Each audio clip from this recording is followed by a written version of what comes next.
Hello class 6। तो आज है एक्सरसाइज 1.2 का क्वेश्चन नंबर 6। क्वेश्चन नंबर 6 है हमारा, a machine on an average manufactures 2825 screws a day. How many screws did it produce in the month of January 2006?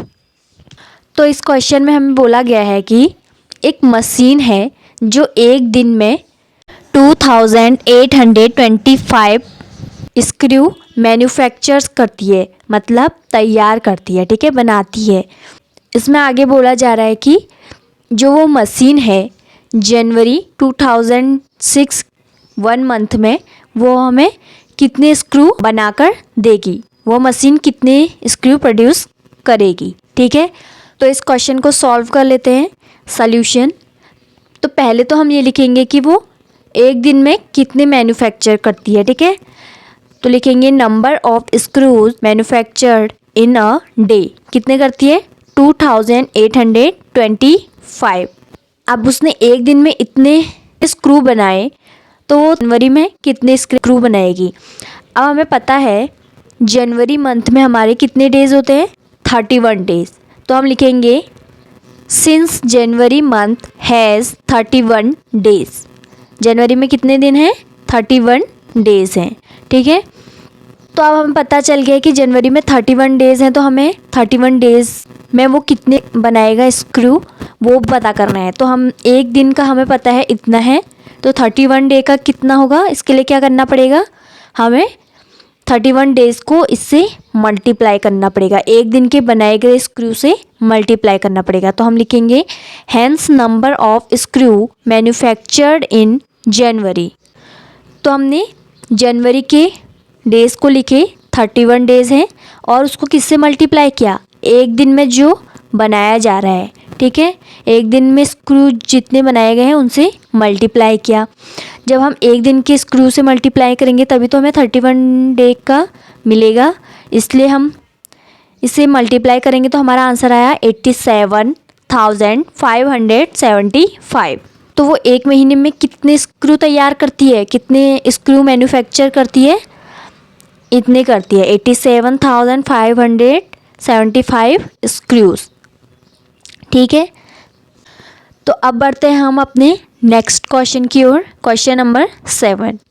Question number 7 है हमारा, a merchant has 78,592 rupee with her she placed an order for purchasing 40 radio sets at 1200 rupees each.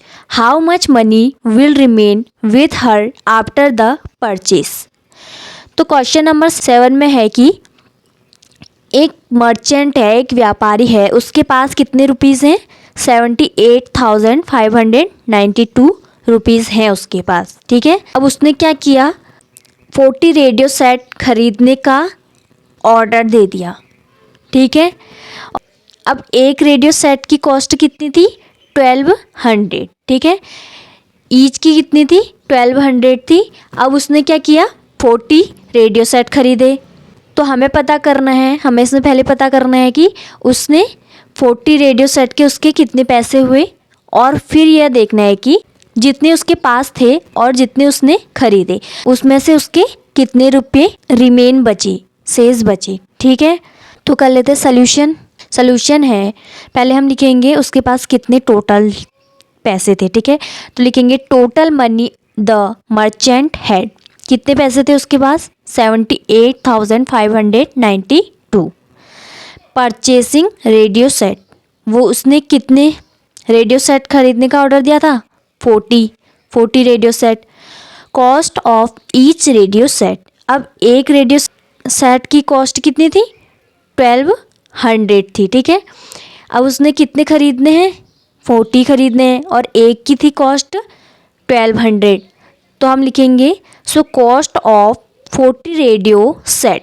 तो हम क्या करना पड़ेगा, अगर एक का अगर 1200 है तो 40 का कितना होगा, हमको 1200 से मल्टीप्लाई करना पड़ेगा, तो हमें मिल जाएगा 48,000। तो 40 रेडियो की कॉस्ट कितनी थी 48,000, ठीक है। अब हमें क्या पता करना है कि उसके पास कितनी मनी बची, कितनी मनी बच रखी है। तो हम क्या करना पड़ेगा, जो उसके पास टोटल अमाउंट था और जितने का उसने सामान खरीद लिया है, उस दोनों को क्या करना पड़ेगा, माइनस करना पड़ेगा। अब आपके पास 10 रुपये हैं, अब आपने 5 का कुछ ले लिया, तो हम क्या, कितना बचा हमारे पास, 5 बचा। तो ठीक है, इसी तरह क्या इसमें भी क्या होगा, उसके पास टोटल थे इतने और उसने सामान खरीदा इतने का, तो इसमें से इसको माइनस किया तो हमारे पास कितना बचा, 30,592 रिमेन बच गए। ठीक है, पैसे। तो हम लिखेंगे money left with the merchant. उस मर्चेंट के पास कितना मनी लेफ्ट बचा, 30,592 रुपी। ठीक है, अब है हमारा question number 8। A student multiplied 7236 by 65 instead of multiplying by 56. By how much was his answer greater than the correct answer? एक स्टूडेंट है, उसे 7236 को मल्टीप्लाई करने के लिए दिया था, किससे, 56 से। पर उसने क्या किया, उसने गलती से 56 की बजाय 65 से मल्टीप्लाई कर दिया। तो क्वेश्चन बोला जा रहा है कि हमें निकालना है कि जो उसका आंसर आया है, जो उसने 65 से मल्टीप्लाई करके उसका आंसर आया है, वो कितना ग्रेटर है उसके राइट आंसर से। ठीक है, ये हमें इसमें बताना है। अब वो तो ग्रेटर होगा ही ऑब्वियसली, क्योंकि उसको कितने से दे रखा था, 56 से, पर उसने क्या किया 65 से। अब 56 से बड़ा है 65 है। अब अगर 65 से हम मल्टीप्लाई करते हैं तो उसका आंसर तो ज़्यादा ही आएगा 56 से। तो हमें देखना है कि वो जो आंसर आर्क है ज़्यादा, वो कितना ज़्यादा आर्क है। ठीक है, तो यहाँ पर हमें हिंट भी दे रखा है। हिंट है do you need to do both the multiplication. इसमें हिंट ये दे रखा है कि इस हिंट की हेल्प से भी हम इस क्वेश्चन को कर सकते हैं। तो हिंट है कि उन दोनों को हमें साथ में मल्टीप्लाई करना है और फिर उनका डिफरेंस हम निकाल सकते हैं। इसे हम 2 मेथड से करेंगे। पहला तो हम हिंट वाले मेथड से करेंगे। ठीक है, तो पहला है हमारा, सॉल्यूशन कर लेते हैं। तो पहले हमने मल्टीप्लाई किया है 65, जो इनकरेक्ट था। ठीक है, जिससे उसे नहीं करना था। तो 7236 को हमने 65 से मल्टीप्लाई किया, तो हमारा आंसर आया 4,70,340। ठीक है, अब दूसरा है, उसी नंबर को हमने करेक्ट वाले आंसर से किया, जिससे उसे करना था एक्चुअल में। तो 56 से हमने इसे मल्टीप्लाई किया, तो हमारा आंसर आया 4,05,216। ठीक है, अब ये आंसर तो हमारे आ गए। अब देखो जो इनकरेक्ट आंसर है वो क्या है, ग्रेटर है, किससे, करेक्ट वाले आंसर से। अब देखना है हमने कितना ग्रेटर है ये इससे। ठीक है, अब हमने इसमें देखना है कि ये कितना ग्रेटर है, तो हम क्या करेंगे, माइनस करेंगे, इन दोनों का डिफरेंस पता करेंगे कि ये कितना बड़ा है इससे। तो हम लिख लेते हैं इनकरेक्ट वाले को, और डिफरेंस निकालना है तो माइनस होगा, और फिर हम करेक्ट वाले को लिख लेंगे। ठीक है, अब हमने इन दोनों को माइनस किया तो हमारा आंसर आया 65,124। ठीक है, कितना ज़्यादा है वो, इनकरेक्ट आंसर कितना ज़्यादा है करेक्ट आंसर से, 65,124। ठीक है, इतना उसमें और ऐड हुआ तो वो इतना ज़्यादा हो गया है। ठीक है, अब हम दूसरे मेथड से कर लेते हैं। दूसरे मेथड में क्या है, ये भी सिंपल सा है। इसमें क्या करना है, हमने डिफरेंस बिटवीन 65 एंड 56। इसमें हमने क्या किया था, डिफरेंस किया था, पहले पूरा मल्टीप्लाई करके जितना आंसर आया उन दोनों के बीच का डिफरेंस निकाला था। पर यहाँ हम पहले ही क्या कर दे रहे हैं, 65 और 56 के बीच का डिफरेंस निकाल रहे हैं। ठीक है, तो हमने लिखा 65 डिफरेंस है तो माइनस, और 56। अब हमने इन दोनों का डिफरेंस निकाला तो हमारा कितना आया, 9 आया आंसर। तो फिर लिखेंगे हम the difference between the correct and incorrect answer. हमने क्या करना है, जो करेक्ट और इनकरेक्ट था उसके बीच का डिफरेंस निकालना था, जो कि 9 आया। ठीक है, तो अब हम क्या करेंगे, हमें मल्टीप्लाई करने के लिए क्या दे रखा था, ये दे रखा था। ठीक है, 7236 दे रखा था। अब डिफरेंस कितना आया हमारा करेक्ट और इनकरेक्ट के बीच का, 9 आया। तो हमने इसको इससे मल्टीप्लाई कर दिया। या तो आप दोनों को अलग अलग करके मल्टीप्लाई करो, या इन दोनों का डिफरेंस निकाल के जितना आता है उससे करो, फिर उसे इससे मल्टीप्लाई कर दो। तो आंसर हमारा आया 65,124। ये और ये आंसर हमारा सेम आया। ठीक है, तो हम इस मेथड से भी कर सकते हैं और इस मेथड से भी कर सकते हैं। तो फिर हम लिखेंगे by 65,124 the answer was greater than the correct answer. जो 65,124 है वह उसके करेक्ट आंसर से ग्रेटर है, इसमें ये है। ठीक है, ये हमारा आंसर आ गया है। अब नेक्स्ट है हमारा क्वेश्चन 9 है to stitch a shirt 2 metre 15 centimetre cloth is needed out of 40 metre cloth. How many shirt can be stitch and how much cloth will remain. तो इस क्वेश्चन में हमसे बोला जा रहा है कि एक शर्ट को स्टिच करने के लिए 2 मीटर 15 सेंटीमीटर क्लोथ लगता है। ठीक है, इसमें है आगे 40 मीटर क्लोथ है, उससे हमारे कितने शर्ट स्टिच होंगे और कितना हमारा कपड़ा बचेगा। ठीक है, तो हमने क्या करना है, 40 मीटर हमें कपड़ा दे रखा है और हमें ये भी दे रखा है कि एक शर्ट को बनाने के लिए 2 मीटर 15 सेंटीमीटर क्लोथ लगता है। तो हम सॉल्यूशन देख लेते हैं। तो हमारे पास टोटल कपड़ा कितना है, 40 मीटर। तो हम लिखेंगे total length of cloth is equal to 40 metre.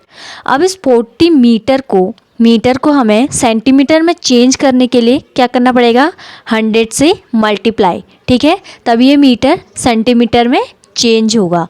तो 40 into 100 centimetre is equal to 4000 centimetre. तो हमारे पास अब टोटल कपड़ा कितना है, 4000 सेंटीमीटर। अब इस 4000 सेंटीमीटर से हमने ये देखना है कि इससे कितने क्लोथ बनेंगे।